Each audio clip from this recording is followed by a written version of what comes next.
How we gonna save Dodge? How we gonna save Mopar? I got an idea. There is no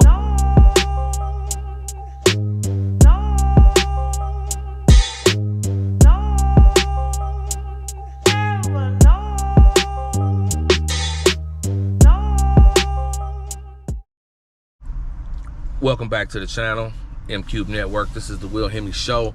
The thing that's on a lot of our minds right now, us Mopar people, I mean, the people, everybody ain't a Mopar people, but us Mopar people, we're kind of wondering what the future holds for us, and how we gonna keep being able to buy these cars we love so much. It seems like the company that owns Dodge right now is hamstringing us.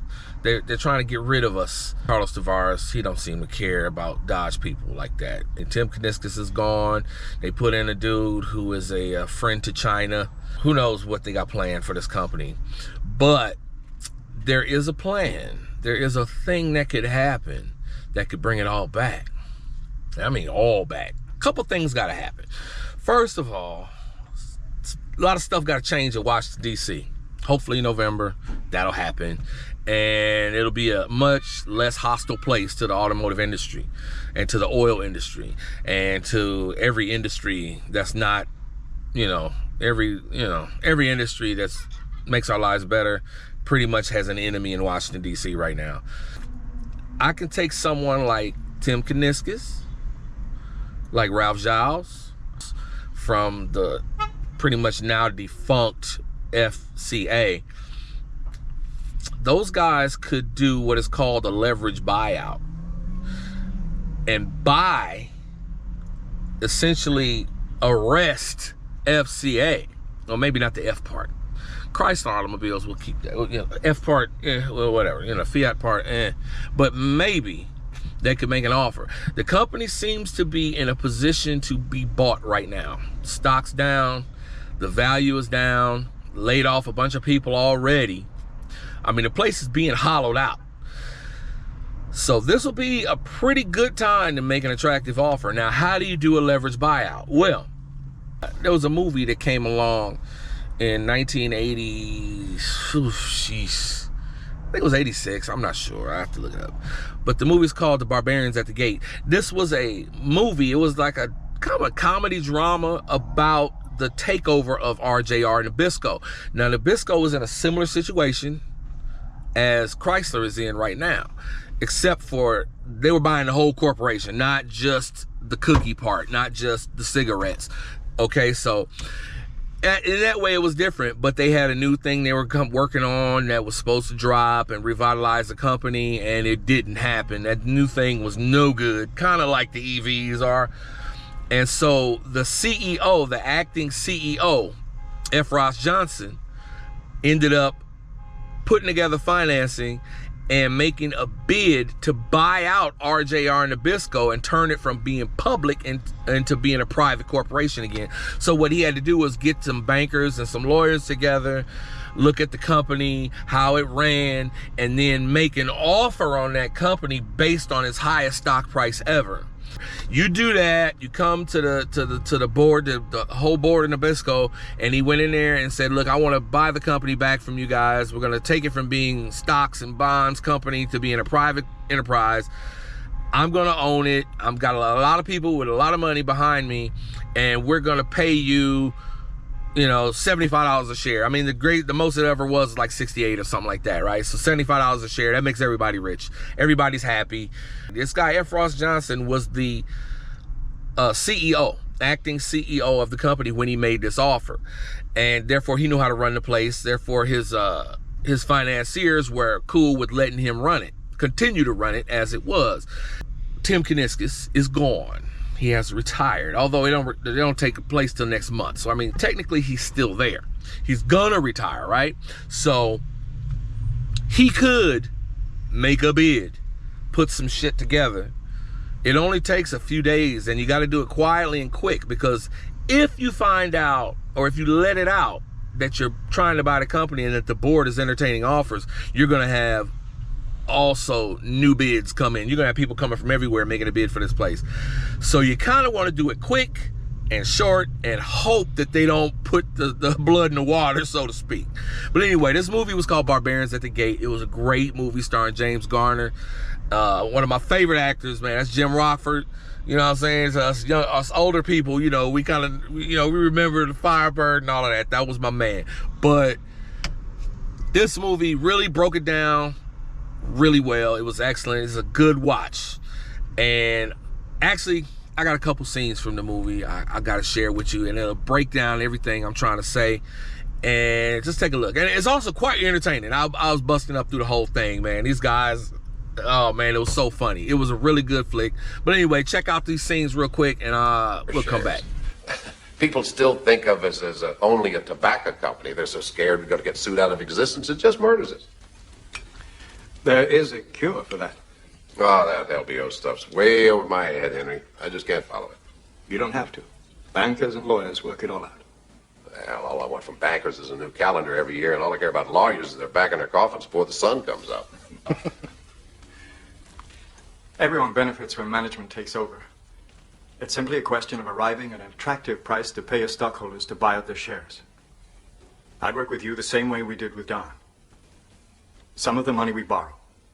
Some we raise from the public sale of securities. We pay off the debt incurred in buying the company with cash from its ongoing operation, and by selling off pieces of the business. That's French for buying people, isn't it, Henry?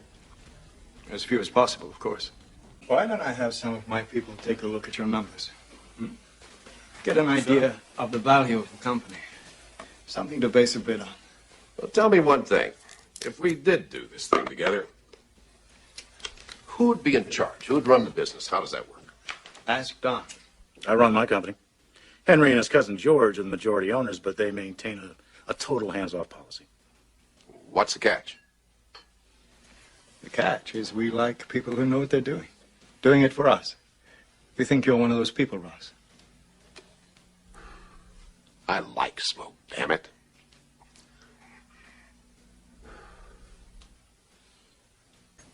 Ross, you promise you won't think I'm stupid? Of course not. Although I have been known to break my promises. There's just so much about this I don't get. Insider trading, junk bonds, even this buyout thing you're talking about. Sweetheart, half the people involved don't know what's going on. The buyouts aren't all that hard, really. Basically, all a buyout means is that management, the team that runs the company, they buy out all the shareholders, and the company goes from being public to being private. Doesn't that take a ton of money? That's where the Quabbas types come in. They help you borrow what you need against the assets of the company, and they'll use the business as collateral. So it's just like mortgaging a house. I hate to tell you this, babe, but you got a lot to learn about being stupid. Now, the problem is, you get guys like Henry as your partner, and they're 2 miles up your ass with a power tool, making sure you do things their way. You got to see that apartment. It makes Buckingham Palace look like a Burger King. Nobody gets that rich letting anyone play co-god with him. How you going to handle that? Nothing to handle. There's no way I'd hook up with Henry Kravitz. Now, if we ever made a deal, he'd have my desk in the men's room in 5 seconds flat. Now, of all the people we interviewed, 86% approved of the idea of a smokeless cigarette. And 41% said that they'd be willing to try at least 2 packs before deciding whether or not to switch brands. Of those who had given up cigarettes, 73% responded favorably to the idea, saying that they would seriously consider smoking again if they could be positive that the cigarette that they were smoking was absolutely smokeless. Now, 8% of that group sampled at least one Premier to give us their opinion of the product. Bottom line? Well, of all the groups we tested, the response to Premier was just about uniform. Mm-hmm. They all said they tasted like shit. Like shit? Shit was the consensus, yes, sir. They all said that? Nobody liked them? Fewer than 5%. You said you heard the results were terrific. There's nothing wrong with 5%, Ross. I'll take 5% of the smoking market any day of the week. How much are we in for up to now? To date? To date, to here, to now. Upwards of $350. We've spent $350 million and we've come up with a turd with a tip? God almighty, Ed. We poured enough technology into this project to send a cigarette to the moon and we come up with one that tastes like it took a dump? we haven't even talked about the smell. Well, what'd they say that was like? A fart? Yep. Oh, you're not serious. They really said that? We've got an awful lot of fart figures, sir, yes. Tastes like shit and smells like a fart. We got ourselves a real winner here. It's one goddamn unique advertising slogan, I'll give you that. $350 million?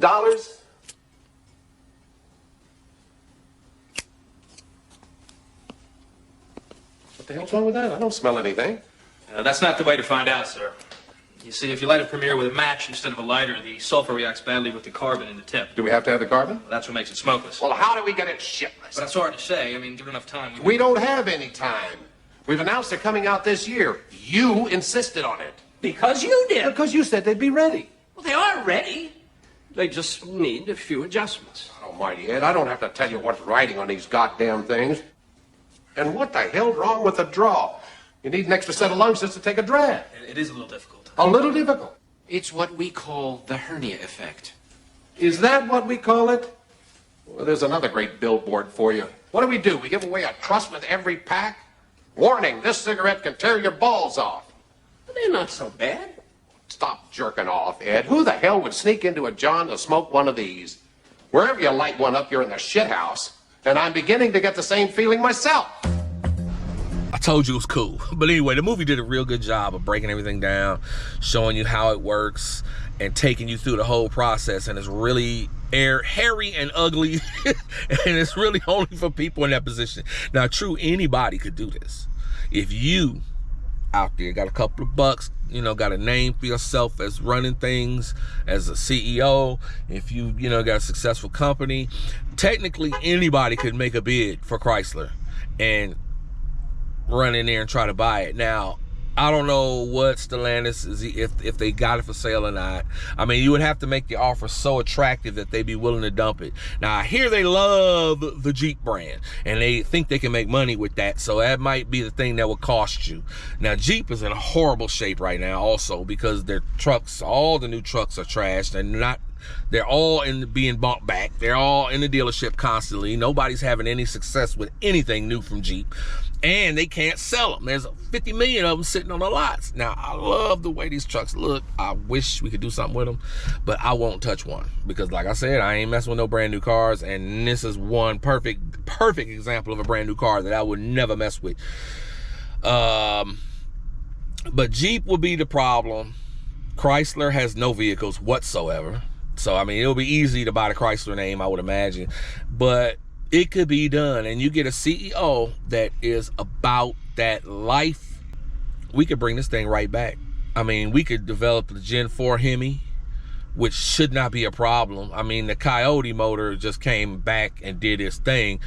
You put double overhead cams on a Hemi and, lighten it up a little bit, maybe even shrink it, you can get some real good numbers out of it and some possible fuel economy. Now, I mean, you're going to have to get rid of these stupid-ass climate, net zero, these standards that are supposed to be in place. Now, I mean, Europe has their own stuff, and they're trying to go, basically, you won't be, in Europe, let's talk about Europe. In Europe, UK and, the EU and all that stuff, they got this thing now where the automakers cannot sell but a certain percentage of ICE vehicles by a certain time, and these years are creeping up quick. I mean, 2030, 2035, and by 2050, you're gonna have to be 99% all EVs of what you sell, and that's how they regulate things over there, because they're practically socialist. Now, when you get into socialism, when you get into the left wing way of running things, now I mean the total left wing way of running things, which is fascism, socialism, communism, Marxism, the government calls all the shots. The government runs the whole place. Now, us here, we're not supposed to be like that, although some of us are trying to push it that way. We're not supposed to be like that. We are supposed to manage ourselves. The government is supposed to be a referee. In Europe, the government is the team owner. Okay, it's a different style. Now, over here, there is really no way that the U.S. federal government should be allowed to place demands on any industry like that, to tell them all their cars have to get a certain mileage or whatever, all their cars should have to be run by this kind of motor or whatnot. Now, yes, we have safety standards. You know, we say all cars got to have seat belts, all cars got to have airbags, all cars got to have rear view cameras, things like that, which is still very intrusive on the industry. But if we all agree on it, and our representatives go to DC and they draft legislation that we all agree on, we like the idea of it, we're willing to pay more for a car because of it, and they sign, you know, they put up a bill, they vote on it, you know, everybody gets a take, they debate it, they vote on it, the president signs it, and it becomes a law. And now, yes, in order to register a car, it has to meet these certain criteria. That's understood. I understand that's how we got it right now. It's not my favorite thing, but I still do believe the auto industry, as just with any other industry, has a certain amount of freedom. Certain industries are regulated way more than others. Also, it's a lot of unfairness going on. I mean, as far as if you want to make a TV, a new widescreen TV, the government doesn't tell you how much technology you have to put into that TV, this, that, and other thing. I mean, there's certain little electrical, you know, requirements. There's a FCC tag on the back of the thing, you know, because you're drawing power from the wall, and that's kind of a, you know, electricity is kind of a public utility. So, I mean, yeah, there's some little places where the law creeps in, but basically, TVs have gotten better and cheaper over time. The industries that don't have high regulation, the products get better and cheaper over time. The industries that are heavily regulated by the government get more expensive, and the technology may or may not advance, but they always get more and more expensive over time. Healthcare, more and more expensive over time. Automotive industry, more and more expensive over time. Banking, more and more expensive over time. All these, we got certain industries that the government likes to control, and that's what happens. And the automotive industry is one of them. And so we have to fight to keep this automotive industry free. And one of the ways to do it is to keep it in private hands. Now, it's bad enough we only got 3 big auto companies in this country right now. And, you know, three mega corporations are a lot easier for the government to control than 280 different car makers, as it was back in 1910, 1920. There were 200 different car makers, and they were making whatever car they wanted, whatever car they could sell, they could make, and that was it. There was no regulation over the auto industry whatsoever, and it was a boom time for automobiles. Now, it's absolutely horrible. Automobile industry is a horrible place. It's hard to make money. It's hard to buy cars get more and more and more expensive every single year, and it is what it is. But off of that for now, just something to think about. Okay, if we can get this Mopar corporation, Mopar company, back into American hands, freedom-loving American hands, we got a shot. And like I said, if the changes happen in DC like they supposed to, we got a shot at being able to reestablish the consumer-manufacturer relationship without the third hand, the government in the middle telling us what we can and can't buy. That's my goal. And until that can happen, I'm just gonna have to keep these Hemis under my right foot at all times. Okay, the 2 Wagoneers are together. Looks like a couple of rentals, probably. They didn't barely know how to open the door. But we got 2 Wagoneers. They are, man, they look good though, man. They are triple black, both of them, and they both working. That's amazing. I'm actually glad we didn't take ours on the road trip, the one I rented and they wouldn't give to me. I'm glad we didn't get it, because I would have been worried that we would not made it back without having to swap out and get another truck. But God bless them. I hope they keep it pushing.